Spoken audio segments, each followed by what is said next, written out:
अमित शहा आणि फडणवीसांची रात्रीच भेट झाल्याची माहिती। राज्यातील पराभवाच्या कारणांवर देखील बैठकीत चर्चा, तर राजीनाम्यासंदर्भात कोणताही निर्णय नाही। सरकार स्थापनेआधी दिल्लीत घडामोडींना वेग। एनडीएच्या नवनिर्वाचित सर्व खासदारांची बैठक। नाना पटोलेही आज राहुल गांधींची भेट घेणार। कोकण पदवीधर निवडणुकीतून मनसेची माघार। अभिजित पानसे निवडणुकीचा अर्ज भरणार नाही।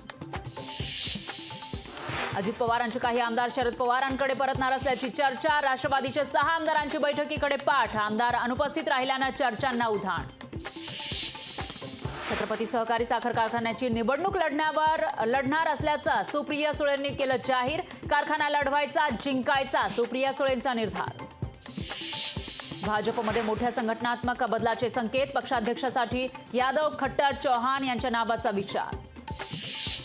विधानसभा निवडणुकीत राष्ट्रवादी एसपी गटाकडून नव्या चेहऱ्यांना संधी। तरुण आणि पारदर्शी उमेदवार देणार असल्याची जयंत पाटलांची माहिती।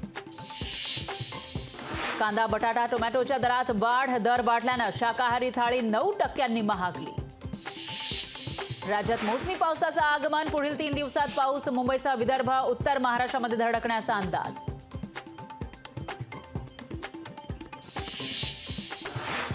महायुतीमधील घटक पक्षांची आज मुंबईत बैठक। चंद्रशेखर बावनकुळे यांच्या निवासस्थानी बैठक।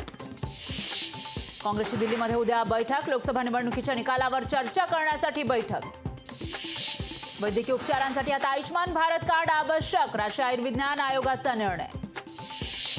मार्केटमध्ये चढ उतार होत असतात असं म्हणत राहुल गांधींनी केलेले शेअर मार्केट स्कॅमचे आरोप पियुष गोयल यांनी फेटाळले।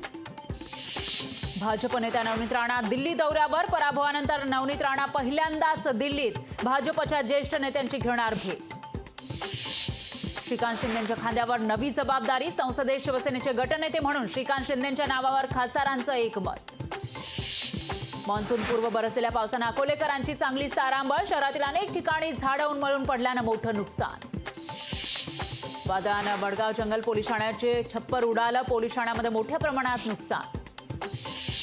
हिंगोली जिल्ह्यामध्ये तीव्र पाणी टंचाई आणि तापमान वाढीमुळे शेतकऱ्यांच्या केळीच्या बागा करपल्या। बागा जगवण्यासाठी शेतकऱ्यांची धडपड सुरू।